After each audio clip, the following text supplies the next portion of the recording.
अस्सलाम वालेकुम जी। जरा उच्ची बोलना जी। की नाम अपना? मेरा नाम अब्दुल हमीद है। अब्दुल हमीद ਕਿਹੜੇ ਚੱਕ ਦੇ ਰਹਿਣ ਵਾਲੇ? ਚੱਕ ਨੰਬਰ 68 ਕੱਲਾ 68 ਕੱਲੇ ਦੇ ਰਹਿਣ ਵਾਲੇ ਹੋ। ਤੇ ਮੈਂ ਦੇਖ ਰਿਹਾ ਸੀ ਕੱਚਾ ਗੋਸ਼ਤ ਖਾ ਰਹੇ ਤੁਸੀਂ। ਕਿੰਨੀ ਦੇਰ ਤੋਂ ਖਾ ਰਹੇ ਆ? ਮੈਂ ਸ਼ੁਰੂ ਬਹੁਤ ਤਗੜਾ ਹੀ ਜਾਊਂਗਾ ਮੈਂ। ਅੱਛਾ ਅੱਛਾ। ਤੇ ਕਿੰਨਾ ਖਾ ਲੈਂਦੇ ਮਤਲਬ ਮੈਕਸਿਮਮ ਜ਼ਿਆਦਾ ਤੋਂ ਜ਼ਿਆਦਾ ਕਿੰਨਾ ਖਾ ਲੈਂਦੇ? ਅੱਧਾ ਕਿਲੋ ਖਾ ਲਾਂਗੇ ਹੋਰ। ਦਿਖਾਓ ਹੁਣ ਖਾ ਕੇ ਸਾਨੂੰ। ਉਮਰ ਅੱਡੀ ਆ ਕਿੰਨੀ ਕੁ ਹੋ ਗਈ ਆ ਉਮਰ ਤੁਹਾਡੀ? 75 ਸਾਲ ਦਾ ਹੋ ਗਿਆ। 75 ਸਾਲ ਦਾ ਹੈ। ਖਾ ਕੇ ਦਿਖਾਓ ਨਾ ਨਾਜ਼ਰੀਨ ਨੂੰ। ਅਸੀਂ ਮਤਲਬ ਹਾਂ ਤੇਰੇ ਸਾਹਮਣੇ ਖਾਣਾ। ਵਾਹ ਵੀ ਵਾਹ। ਦਬਾ ਹਾਵੀ ਪਾਓ ਜੀ ਬੋਟੀ ਆ ਜਿਹੜੀ ਹੈ।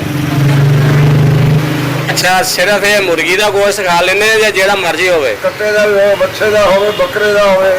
ਅੱਛਾ ਮਤਲਬ 2-4 ਕਿਲੋ ਖਾ ਲੈਂਦੇ ਆ। ਹਾਂ ਜੇ ਹੁਣ ਹੀ ਖਾਦੇ ਆ ਉਹ ਜ਼ਿਆਦਾ ਹੋ ਗਈ ਆ। ਉਮਰ ਜ਼ਿਆਦਾ ਹੋ ਗਈ ਹੈ। ਜਦੋਂ ਜਵਾਨ ਸੀ ਉਦੋਂ ਕਿੰਨਾ ਖਾ ਲੈਂਦੇ ਸੀ? ਕਿਲੋ ਖਾ ਲਈਦਾ ਸੀ ਬੜੀ ਗੱਲ। ਕਿਲੋ ਖਾ ਲੈਂਦੇ ਸੀ। ਅੱਛਾ ਕਲੇਜੀ ਵੀ ਖਾ ਲੈਂਦੇ? ਉਮਰ 75 ਸਾਲ ਹੋ ਗਈ ਹੈ। ਮਤਲਬ ਫਿਟਨੈਸ ਕਿਸ ਤਰ੍ਹਾਂ ਵਾ ਹੁਣ? ਸਿਹਤ ਤੁਹਾਡੀ ਬਿਲਕੁਲ ਠੀਕ ਆ। ਸਿਹਤ ਬਿਲਕੁਲ ਠੀਕ ਹੈ। ਕਿੰਨੇ ਬੱਚੇ ਆ ਤੁਹਾਡੇ? ਮੇਰੇ ਬੱਚੇ ਜੀ 3 ਬੱਚੇ ਸੀ ਹਾਂਜੀ ਤੇ 4 ਬੱਚੇ। ਸਹੀ ਹੈ ਠੀਕ ਹੈ। ਬੱਚੇ ਜਿਹੜੇ 2 ਦਾ ਫੌਜ ਹੋ ਗਿਆ। ਸਹੀ ਹੈ। ਤੇ ਇਹ ਦੱਸੋ ਵੀ ਖਾਨਦਾਨ 'ਚ ਕਿੰਨੀ ਉਮਰ ਮਤਲਬ ਪਾ ਰਹੇ ਆ ਤੁਹਾਡੇ ਜਿਹੜੇ ਕੋਈ ਵੱਡੇ ਆ ਵਾਲਦ ਦਾਦਾ? ਮੇਰਾ ਜਿਹੜਾ ਵਾਲਦ ਸੀ ਉਹ 115 ਸਾਲ ਦਾ ਹੋ ਗਿਆ। ਅੱਛਾ ਜੀ। ਜਿਹੜਾ ਦਾਦਾ ਸਾਡਾ ਸੀ ਉਹ ਵੀ ਕੱਚਾ ਗੋਸ਼ਤ ਖਾ ਲੈਂਦਾ ਸੀ?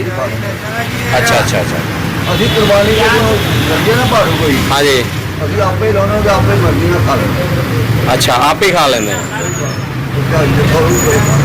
ਸਹੀ ਹੈ। ਤੇ ਇਹਦੇ ਨਾਲ ਤੁਹਾਨੂੰ ਮਤਲਬ ਕੋਈ ਫਾਇਦਾ ਹੁੰਦਾ?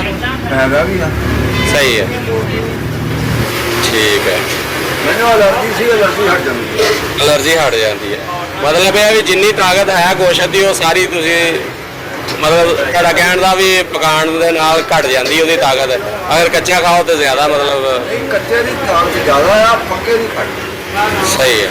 ਉਹਦੇ ਜਿਵੇਂ ਮੈਨੂੰ ਜ਼ਿਆਦਾ ਪੱਕੇ। ਅੱਛਾ ਉਹ ਮੈਨੂੰ ਨੁਕਸਾਨ ਹੁੰਦੇ। ਅਸੀਂ ਘੁੰਮਦੇ ਕਰਦੇ ਸੀ ਜਦੋਂ ਪਕਾਏ ਖਾਣੇ ਉਦੋਂ ਮਿਰਚ ਘੱਟ ਪਾਉਂਦੇ ਆ।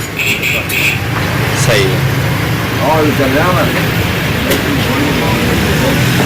लो जी एक शायरी है 68 रेबे कल